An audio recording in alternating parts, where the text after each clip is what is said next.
He brought donuts every Friday morning until they had security escort him out. 3 weeks later, he walked back in as CEO of the company that held their survival in its hands. What happened in that boardroom left everyone speechless. You don't give 10 years of your life to something without expecting at least a shred of dignity when it ends. My name's Dan Harper.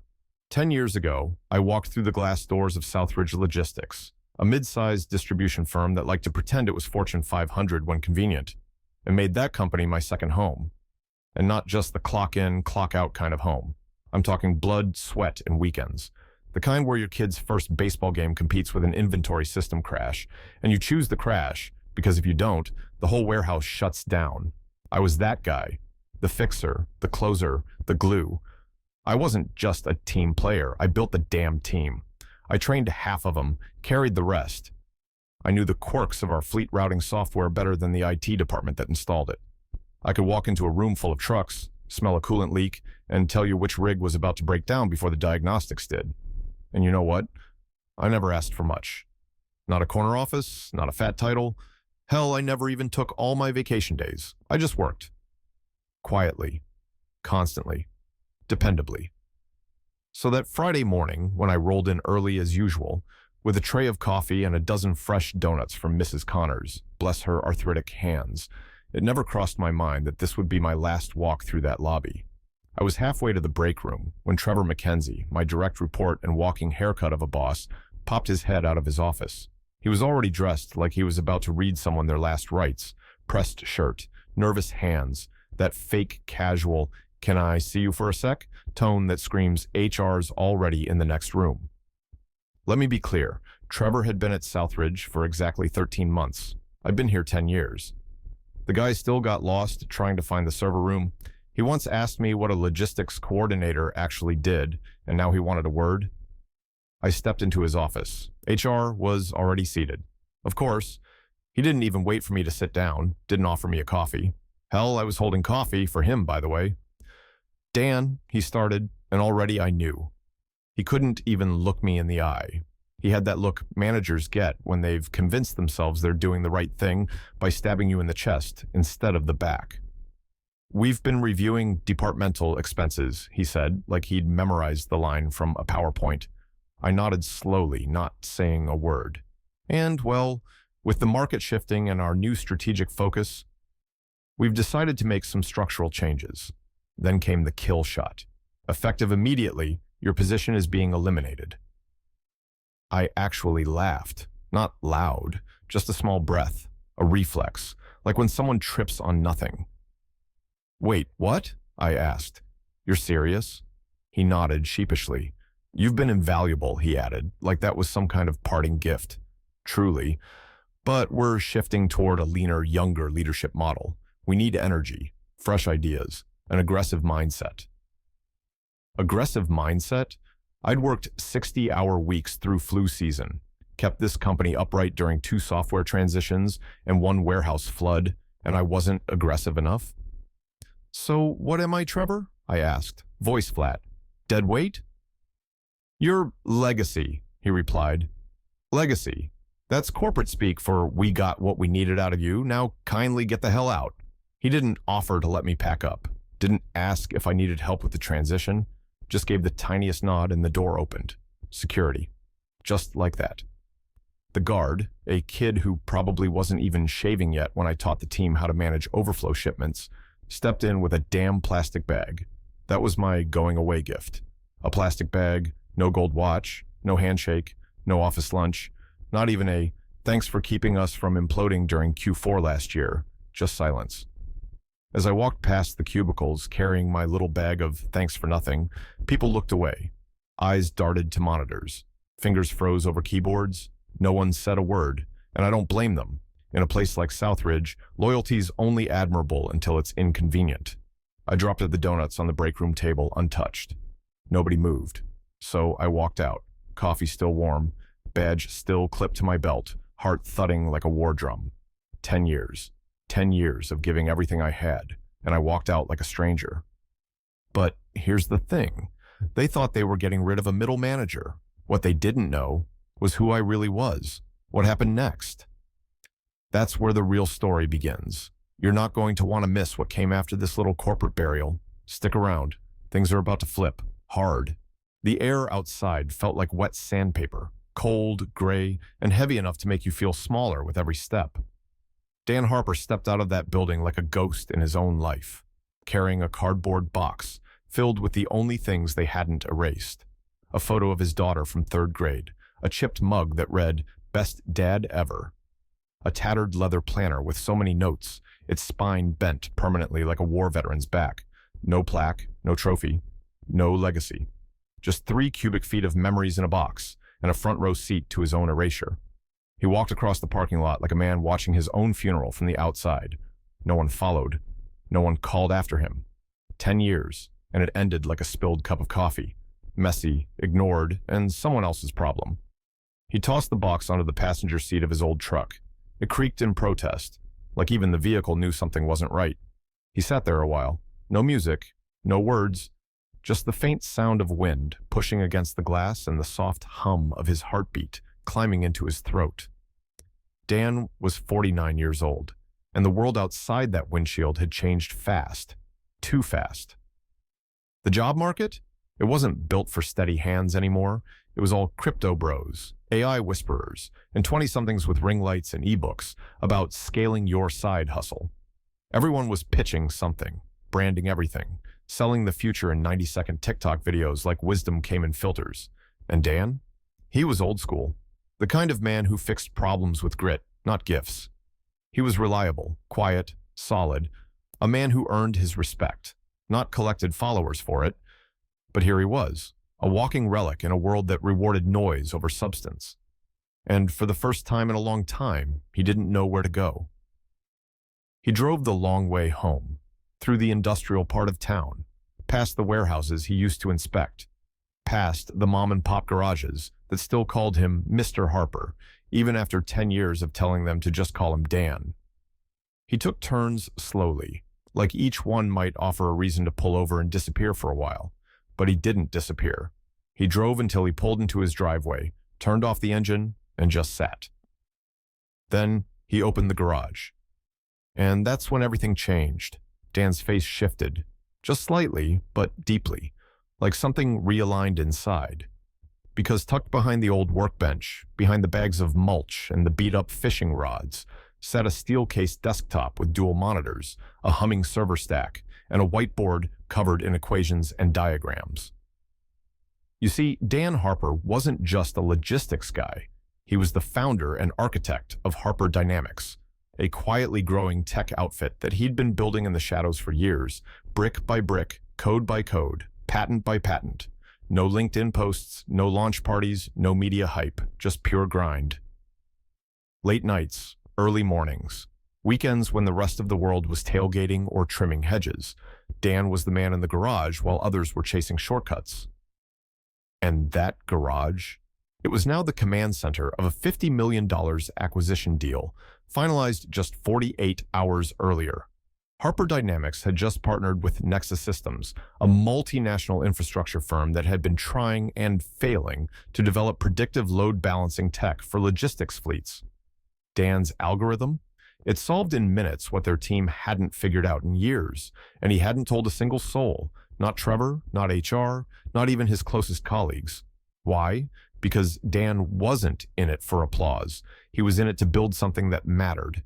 He didn't need validation from the company that tossed him aside. He didn't need a glass office or a phony employee spotlight post with buzzwords and backslaps. He needed time, focus, and silence. And he had used every ounce of it to outbuild the very people who thought they were outgrowing him. And now, he was the one holding the pen, the king they never saw coming. Because sometimes, the pawn who gets kicked off the board is the one who spent years planning how to flip it. This right here, this is the moment the game flipped. And in part 3, you'll see exactly how Dan rewrote the rules, for good. Don't even think about blinking. 3 weeks. That's how long it took before the phone rang. 3 quiet, calculated weeks since Dan Harper walked out of Southridge Logistics with a cardboard box, a broken legacy, and more dignity than anyone who stayed behind.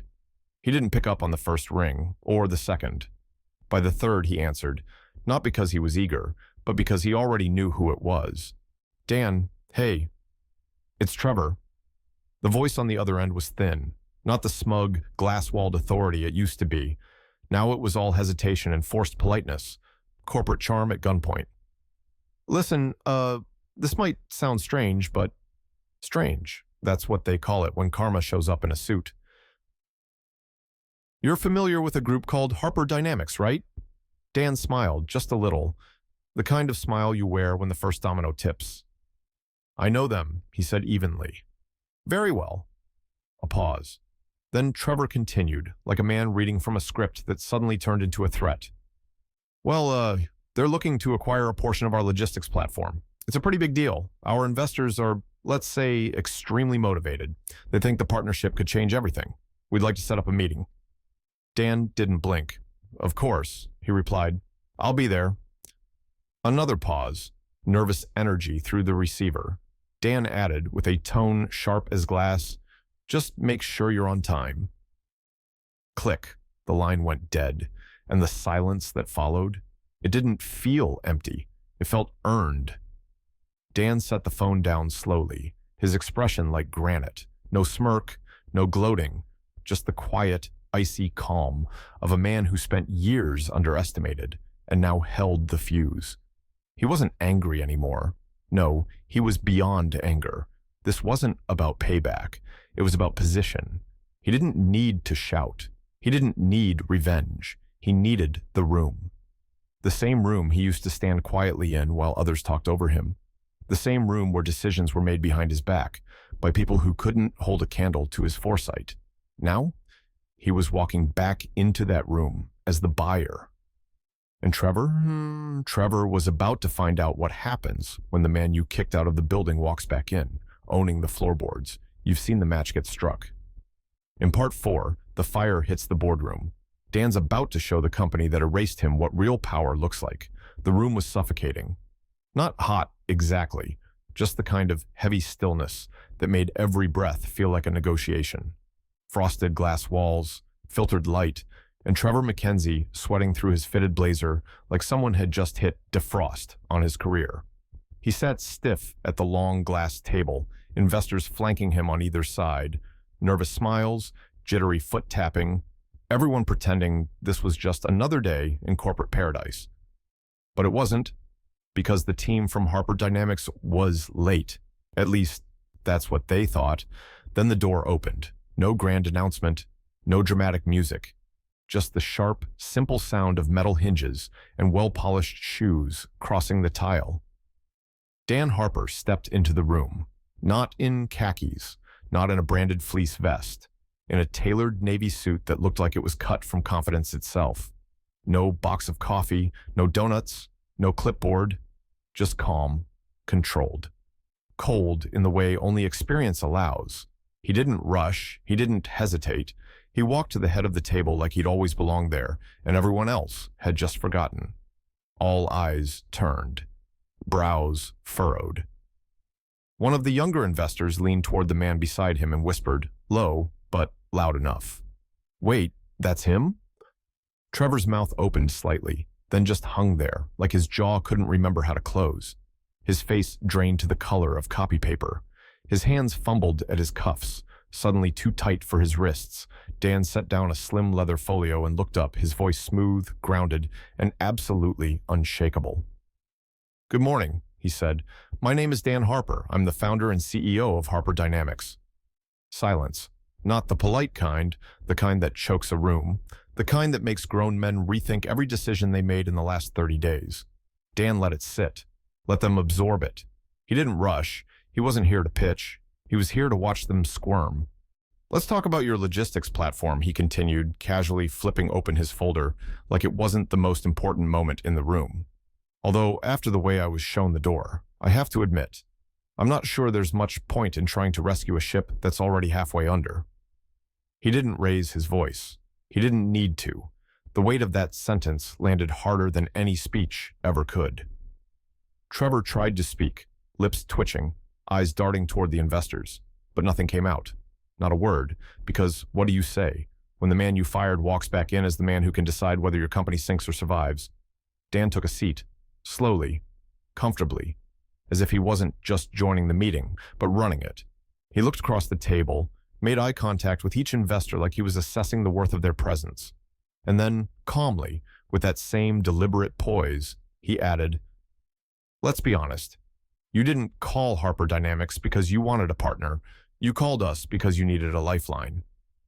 And just like that, the power in the room shifted. The game was no longer about saving Southridge. It was about whether Dan Harper felt like doing the saving. You think this was cold? Wait until you see what happens next. In part 5, Dan doesn't just take control, he flips the script on every person who thought he was replaceable. Stick around. It gets better. 48 hours. That's all it took to freeze the blood in Southridge's veins. The moment Harper Dynamics pulled out of the deal, the floor gave way. Investors panicked. Partners ghosted. Emails bounced unanswered. Confidence, which had already been hanging by a thread, snapped like cheap fishing line in a storm. Trevor tried to contain it. Meetings, calls, late-night strategy huddles. He spun it as temporary turbulence, but nobody was buying it. Not the board, not the clients, not the market. Because when Harper Dynamics walks away from your platform, everyone else follows, fast. And Dan didn't make a scene. He made a move. While Trevor and his team were scrambling to stop the bleeding, Dan was already 5 steps ahead. Asterisk, asterisk. He quietly bought up Southridge's debt. Through a shell investment firm, one of 3 he controlled through silent partners, clean, legal, invisible. By the time the board realized what was happening, Dan Harper owned the majority stake in the very company that threw him out like yesterday's spreadsheet. And exactly 1 week after the boardroom bombshell, Dan returned to the place where they tried to erase him. Same lobby, same security desk. Same worn leather shoes, same shirt he'd been wearing when they walked him out, with a plastic bag in one hand and his dignity in the other. But this time, no security guards stopped him. This time, he walked straight in, up the stairs, past the same rows of desks. Eyes followed him now, silent, wide, glued to the ghost that had come back real and very much in control.